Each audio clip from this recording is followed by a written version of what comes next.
अस्सलाम वालेकुम, नमस्ते, सत श्री अकाल। कैसे हो दोस्तों? आप सब लोग खैरियत से होंगे। सऊदी अरब जाने से पहले हम लोग पूरा काम करवा लेते हैं। जब एयरपोर्ट पहुंचते हैं तो एयरपोर्ट से वापस कर दिया जाता है हमको। हम इतना सारा पैसा लगा करके जो है वीज़ा लगवा लेते हैं, सब कुछ करते हैं, फिर भी हमको एयरपोर्ट से वापस क्यों कर दिया जाता है? इसके बहुत सारे रीज़न होते हैं, मैं आपको बताऊँगा। बने रहिएगा, एंड तक पूरा वीडियो देखिएगा। एयरपोर्ट से आपको घर क्यों भेज देते हैं? इंडिया का कोई भी एयरपोर्ट हो, चाहे दिल्ली का हो, चाहे गुजरात का हो, चाहे हैदराबाद का हो या केरला का हो, कोई भी एयरपोर्ट से आपको वापस कर दिया जाएगा। क्योंकि वजह होती है, तो आपको बताता हूँ मैं। देखो, ऐसे ऐसे लोग हैं जो कि हुरूब में होते हैं, यानी कुछ वहाँ पर ऐसा केस किए हुए लोग हैं जो कि उनको कभी सऊदी अरब एंट्री नहीं देगा, ज़िंदगी भर के लिए बैन लगा देता है। ये बहुत सारे लोगों को पता होगा, जिसको नहीं पता है वो लोग ध्यान दें।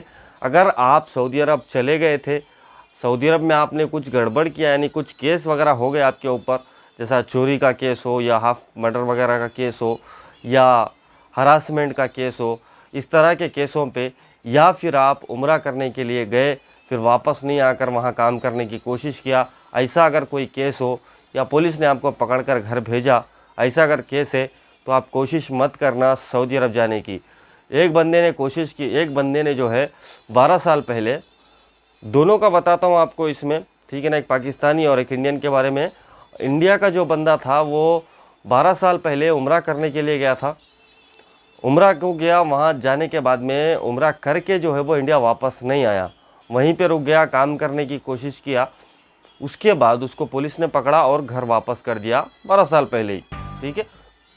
12 साल पहले जब वो आया इंडिया, आने के बाद उसको पता नहीं क्या ज़रूरत पड़ी, बहुत सारे लोग सऊदी अरब जाने की सोचते हैं। क्योंकि भाई हर किसी को मजबूरी आती है, हर इंसान यही सोचता है कि मैं बाहर जा कर के 4 पैसा कमाऊं, ठीक है। लेकिन इलीगल तरीके से कमाने की कोशिश करेंगे तो उनके साथ यही हाल होगा। लीगल तरीके से जाइए और काम करिए वहाँ पर, तो अच्छा रहेगा। और कुछ लोग ऐसे भी करते हैं, लीगल तरीके से जाते तो है, वहाँ जाने के बाद भाग जाते हैं। अभी तो फ़िलहाल वो नहीं चलेगा, इस टाइम पे तो बहुत कड़क और टाइट वाले रूल्स चल रहे हैं, आपको पता ही है। हर एक सिस्टम अलग अलग हो गया है, सऊदीजेशन हो रहा है। तो वो बंदा 12 साल के बाद फिर से ट्राई किया सऊदी अरब जाने का, लेकिन यहाँ पर क्या हुआ, एजेंट ने उसका काम करवा दिया। एजेंट लोग तो भैया कैसे भी काम करा देंगे, आपको पता ही है। एजेंट लोग कुछ भी हो जाए वो काम करा देंगे आपका, ठीक है। काम हो गया, बंदा सब कुछ रेडी कर लिया, बैग वगैरह रेडी कर लिया, बड़ी सी दावत किया, सबको खाना खिलाया, बोला मैं सऊदी अरब जा रहा हूँ कमाई करने के लिए। जैसे दिल्ली एयरपोर्ट पर पहुँचा, इमिग्रेशन चेकअप वगैरह जहाँ होता है, काउंटर पे जाने के बाद उसको वहाँ से वापस कर दिया गया। क्योंकि वहाँ पर उसके बारे में पता चल गया कि उसके ऊपर केस है। देखो, सऊदी अरब जो बंदा पहुँचता है, उसका जब एयरपोर्ट पर फिंगरप्रिंट लिया जाता है, जब हाथ के जो फिंगरप्रिंट लेते हैं और उसका जो शक्ल होता है, फ़ोटो लेते हैं, उसके बाद से उसका जितना भी डाटा होता है सऊदी अरब में, वो कहाँ गया, कहाँ पे एंट्री लिया, क्योंकि उसका पासपोर्ट नंबर या अखामा नंबर से उसकी एंट्री होती है हर जगह। जैसे बस में जाएंगे तो पासपोर्ट या तो अखामा की ज़रूरत पड़ेगी, कहाँ पर भी जाएंगे तो आपको अखामा पूछेंगे, ठीक है, या पासपोर्ट पूछेंगे। उस हिसाब से आपका हर जगह डाटा बना हुआ रहता है, वो आपकी फिंगरप्रिंट पर रहता है। तो वो बंदे का फिंगरप्रिंट जैसे वो एयरपोर्ट में लगाया, अगर वो इंडिया के एयरपोर्ट से चला भी जाता है तो सऊदी अरब का जो एयरपोर्ट होता है वहाँ से उसको वापस कर दिया जाए, बोलते हैं ना, टर्मिनेट कर देंगे, एंट्री नहीं होने देंगे। तो आप जैसा फिंगरप्रिंट लगाया, वो वहाँ पता चल गया कि ये बंदा उम्रा के लिए आया था एक टाइम, और ये जो है वापस नहीं गया, काम यहीं पे काम करने लगा, ऐसा उसका डाटा मिला। फिर उसको जो है एयरपोर्ट से वापस कर दिया गया। हुआ ना नुकसान? क्योंकि वो 12 साल पहले का गलती किया था, लगता है वो भूल भी गया होगा कि मैं ऐसी गलती किया था, लेकिन उसको 12 साल के बाद भी वापस भेज दिया गया। एक पाकिस्तानी बंदा था जो कि सऊदी अरब में एक्सीडेंट किया था, ट्रक से, गाड़ी से, बड़ी गाड़ी से। उसके ऊपर एक्सीडेंट का केस था। वो केस क्लियर नहीं हुआ था, फिर भी वो किसी तरह से कोशिश करके सऊदी अरब से एग्ज़िट लेकर के पाकिस्तान चला गया। पाकिस्तान जाने के बाद कुछ टाइम पाकिस्तान रुका, वहाँ से बहरीन गया। तो बहरीन की जो ट्रांसपोर्ट की जो गाड़ियाँ होती है वो सऊदी अरब आती जाती है, दम्माम को आना पड़ता है, पोर्ट वगैरह को जो गाड़ियाँ आती है। तो वही कोई गाड़ी में वो काम कर रहा था कंपनी में, तो वो कंपनी वालों ने उसको क्या किया, सऊदी अरब का, यानी पासपोर्ट तो ज़रूरत पड़ती है बॉर्डर पे, पासपोर्ट था उसके साथ में। जैसे वो बहरीन और सऊदी अरब के बॉर्डर पहुंचा, वहाँ जाने के बाद में उसको रोक लिया गया, क्योंकि उसके ऊपर केस था। उसको बहरीन वापस भेज दिया गया, उसको पकड़ा नहीं गया, बहरीन वापस भेज दिया, लेकिन उसको सऊदी अरब एंट्री नहीं करने दी। ऐसे जो लोग होते हैं जो कि वहाँ कोई जुर्म कर लेते हैं या कुछ केस वगैरह कर देते हैं, तो ऐसे लोगों को जो है बिल्कुल भी वहाँ पर एंट्री नहीं मिलता सऊदी अरब में। आप 3 साल रहो या चाहे, अभी देखो एग्ज़िट री एंट्री जो लेकर के आते हैं, वो वापस नहीं गया तो उसको 3 साल का समझो 3 साल उसके ऊपर बैन है, वो 3 साल नहीं जा सकता।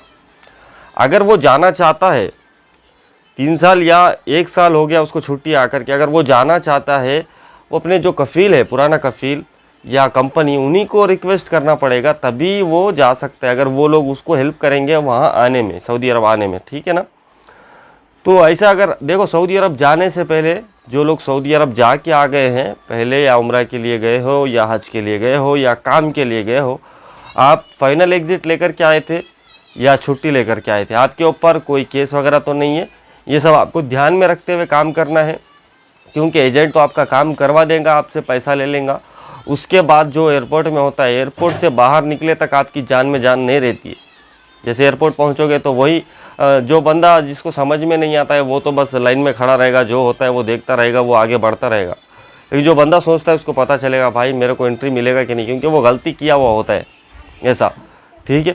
और सऊदी अरब से जो भी बंदा, जैसे कि कोई वहाँ पर पैसा लिया किसी से, या जैसे वहाँ पर इंस्टॉलमेंट में मोबाइल वगैरह वो सब मिलता है, ये सब लेने के बाद में वो छुट्टी आ गया, क्योंकि छुट्टी आ सकते हैं। फाइनल एग्ज़िट में आपका पूरा डाटा चेक होता है, आपके ऊपर कोई फ़ाइन तो नहीं है, आपके ऊपर कोई केस तो नहीं है, आप किसी का बाकी तो नहीं है, ठीक है, ये सब चेक होता है। अगर कुछ नहीं है, सब क्लियर है, तो आपका फाइनल एग्ज़िट लगेगा।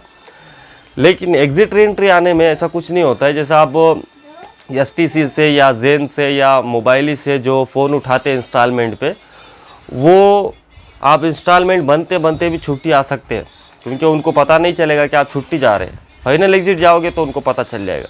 अगर आपने फ़ोन लिया हुआ है तो पूरा क्लियर करके आओ, क्योंकि फ्यूचर में आपको जाने में तकलीफ़ ना हो।